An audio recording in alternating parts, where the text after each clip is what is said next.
In this second unit, one of the countries or one of the empires that we deal with is the Ottoman Empire.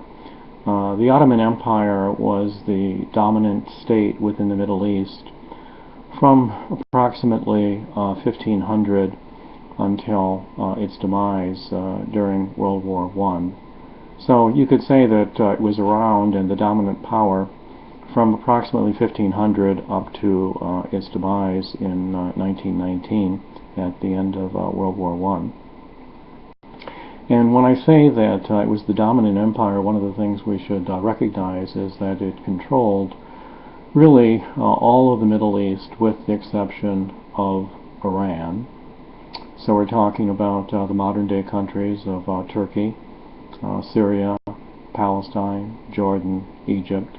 Controlled all of North Africa with the exception of Morocco, and it also owned and operated much of the Balkans. So when we talk about the Balkans, we're talking about southeastern Europe and the present day countries of Greece and the former Yugoslavian countries, Romania, Bulgaria, much of Hungary, and also deep into what is today the Ukraine.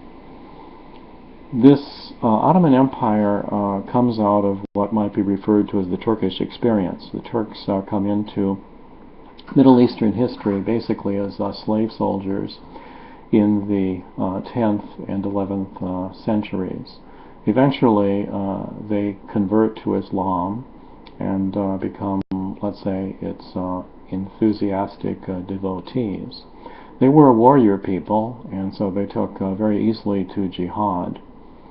One of the climactic battles of all of Western history is the Battle of Manzikert in 1071, where the Turks destroyed a Byzantine army and essentially opened up all of Asia Minor, or what is also referred to as Anatolia.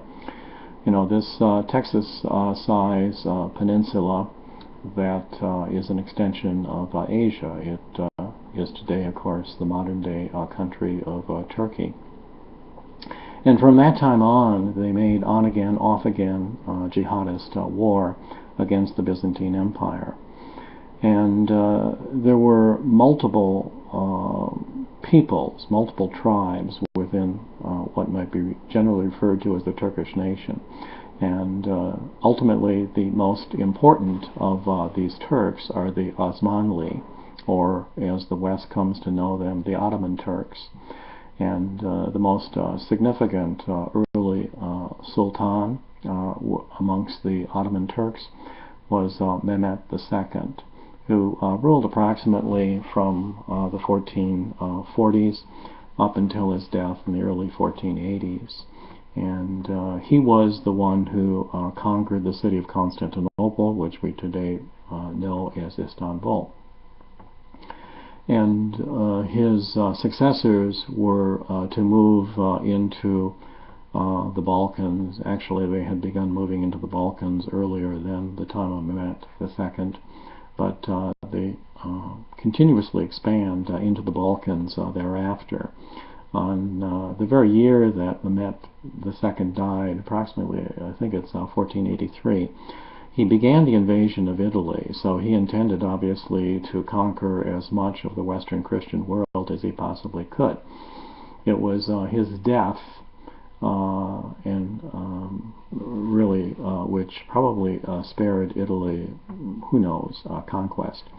The new Sultan withdrew the army from Italy, but this, of course, is not the end of the story, because there will be multiple attempts right up to 1683 on the part of the Ottoman Turks to take over much of Central Europe. Twice they're going to be defeated in climactic battles at the gates of Vienna in 1529 and then again in 1683. So one could say that by 1500 this was the most powerful state in the world, and it was a direct threat to the existence and independence of the Christian states of Western Europe. Now, we call this a multinational, multilingual empire because it was all of that.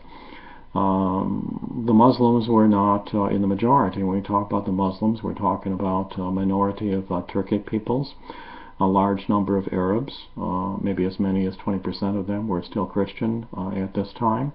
And we're also talking about the many different Balkan peoples who are, Greek or Slavic or even Germans and Hungarians and what have you. So this was a multinational, multicultural, multi-religious empire.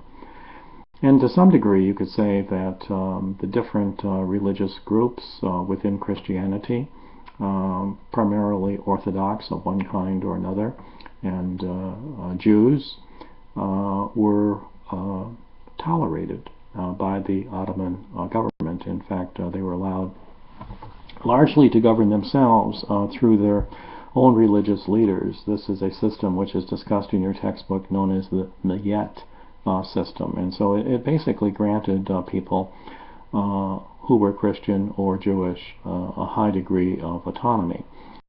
They were subject peoples, and they did have to pay special taxes, and religion was controlled. Christians, for example, were not allowed to build new churches. They had to get permission from the government to repair churches. And actually, many of these kinds of laws stemming from Ottoman times are still in place in many of the Middle Eastern countries today.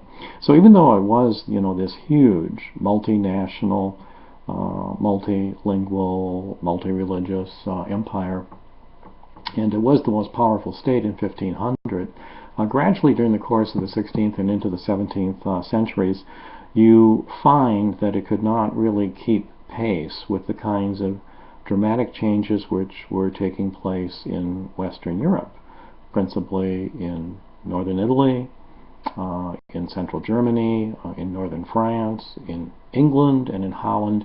And here what I'm talking about is the first great age of science, new inventions, new military technology, the development of the great overseas empires on the part of the West European countries, from Portugal and Spain, France, England.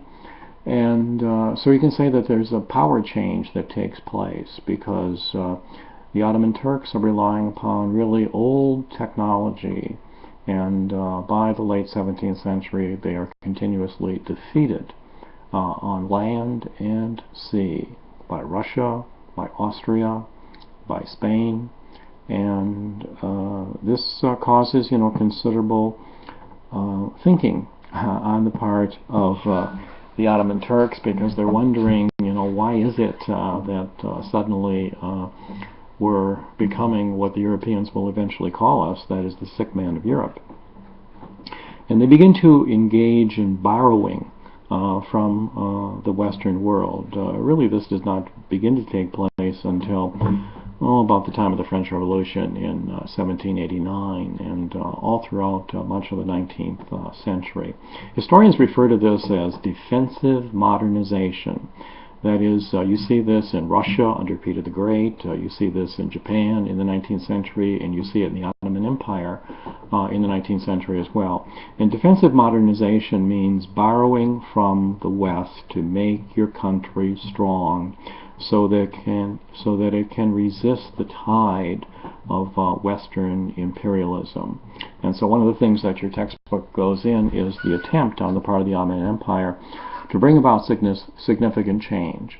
And when we use this term modernization or westernization, we're talking about adopting the techniques and the style and the institutions of the Western world. And this is primarily true when it comes to military technology. So they wanted to reform the Ottoman military and borrow from the Western world, use Western military instructors, establish Western military colleges, adopt Western-style weapons, and just overall reform the military so that the Ottoman Empire would be able to preserve itself from future depredations on the part of Western countries.